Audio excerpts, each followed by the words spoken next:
Welcome along. Is our police force too obsessed with diversity? The Premier League kicks off tonight and, well, they've upped the security level amid fears of far-right violence. So if you're off to the footy, you'll most likely see a massive police presence. And we know that if anyone shouts anything fruity, then, well, you will be sent to prison. However, here's how the police got stuck into Pakistan Independence Day.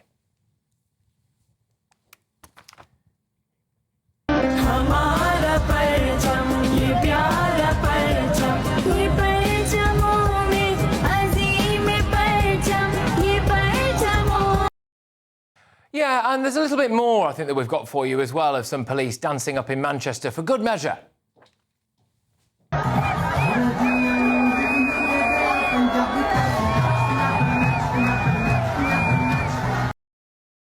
And as we all know, they really like to get involved in pride events, don't they?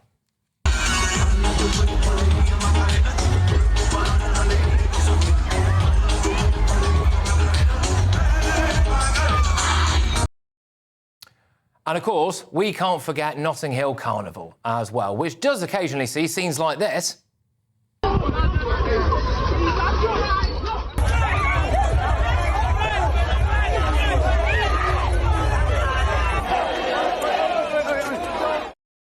And police officers doing stuff like this.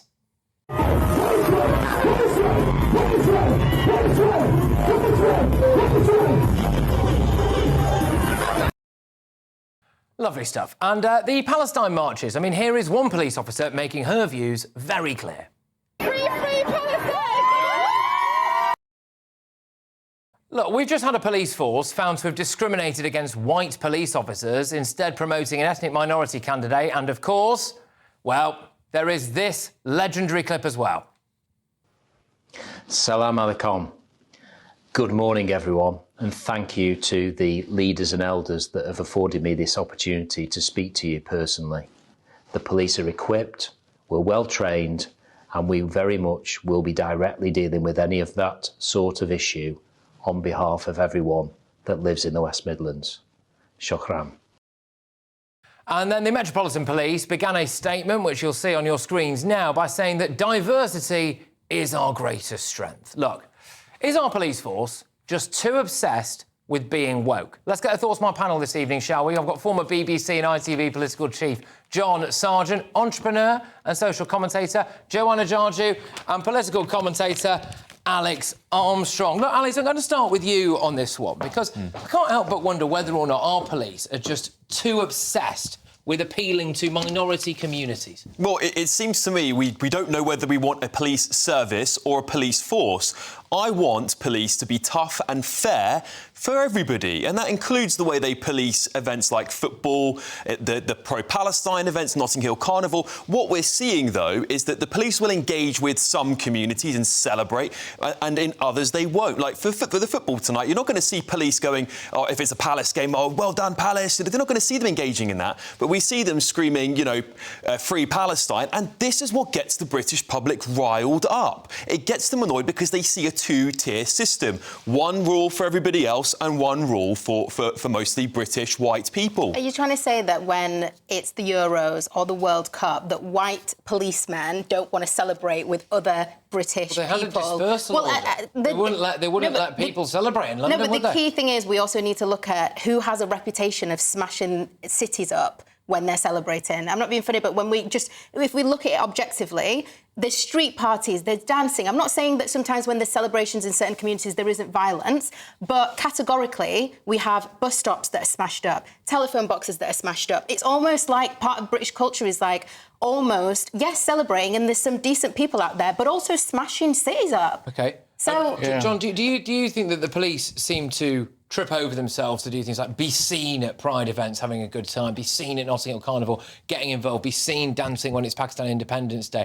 I just wonder whether or not they are a bit obsessed with being seen to be doing that kind of stuff. Well, no, I think they're being badly led. I mean, the problem about most of these things is they're quite complicated issues. You can't simply say, do all that, carry on, or do that.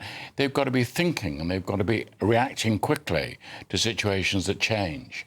And that's where the police have always had difficulty. The army in Northern Ireland would often be much better simply because the officers were more intelligent and better led.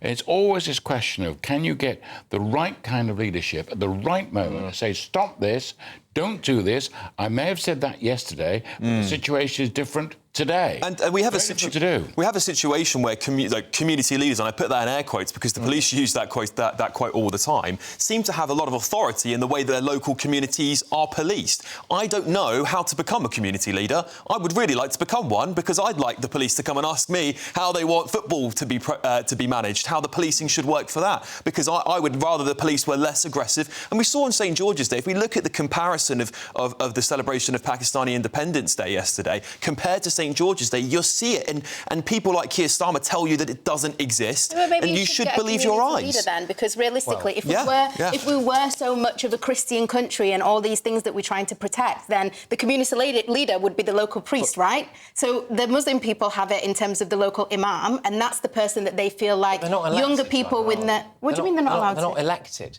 No, I know So that. the police go and talk to a community leader who is an unelected person, and with respect, you wonder whether or not you would ever be able to become a community leader. I mean, there's not, Well, I mean, I'm Catholic, but I don't know if I... You could be a Catholic community leader. You could do that. Why not? I don't know, but I just think that in other... It just happens that naturally in other communities and cultures, you have that hub, which will be the mosque, and you feel as if, like, people will kind of gravitate towards that. We just don't have as much of a strong culture. And I'm saying this as, yes, I'm black, but I'm also like a black Brit and I'm Christian, and we don't have that hub of like a key person that we listen to. Who do we listen to in this country? The Archbishop. But that's exactly the problem, Joanna, is that isn't actually how British society is. That's not the culture of Britain. Our community leaders are elected politicians, as you know. I mean, that's the person you would look to if you needed advice or you needed something sorted out. Or maybe not, actually, not in the current state of a lot of them. Yeah. But when you do have areas that haven't assimilated, the police have to go to unelected officials to decide how to police. And a lot of the time, it's called self-policing, which is wrong. Also, you've got to realise that for the police commanders at any given point, first of all, they're operationally independent. It's up to them to take decisions. Often what they do is go for the easy option. Yes. They go for the easy option. They think, oh, well, we don't need to deal with that. We've only got a small force of people. They haven't got enormous numbers. They're not very highly trained. And they think, right, go to the area with maximum problem. And then often they're very effective. But what they can't do is to then realise that, wait a moment, if you're too nice to this group, you'll alienate the other group. And you are sometimes asking them to do something which is so difficult politically that they're not. Nobody would be up to it. And this is kind of cuts to the core of this when I'm asking this question tonight. You know, are the police too obsessed with diversity? I'd be keen to know your views as well. gbnews.com/your say.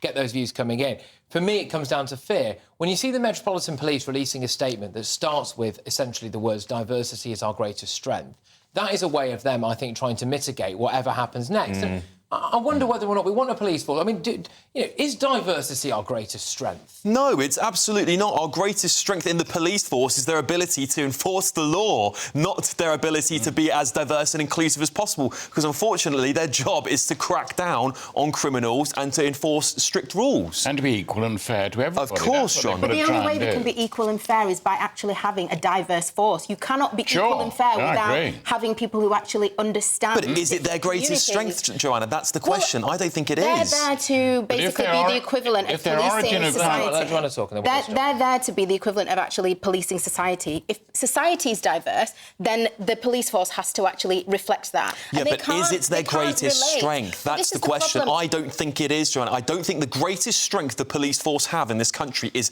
how many people of different ethnicities work in their institution. I think you're reading into it too much. I think you're reading into it too much. It's a test. It's a very important test, how diverse they are. But that's not diversity. That's a straightforward question. How many people have you got in your force that relate to the people you're dealing with?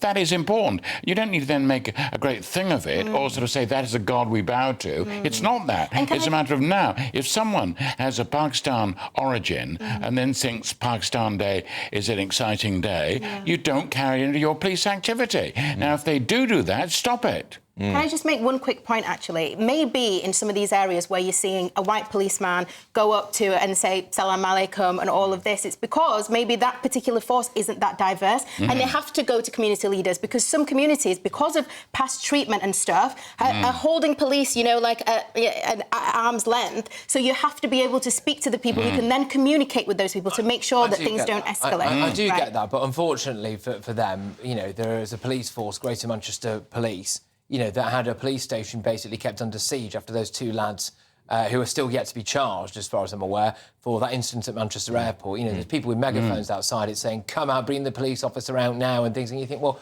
why do we start to try to appease people like that? But we've got loads more on. Thank you very much for a lively start. You'd love to see it. Coming up, it's a TV exclusive for you, OK? So the extraordinary story of a former Royal Marine who went undercover in a Calais migrant camp.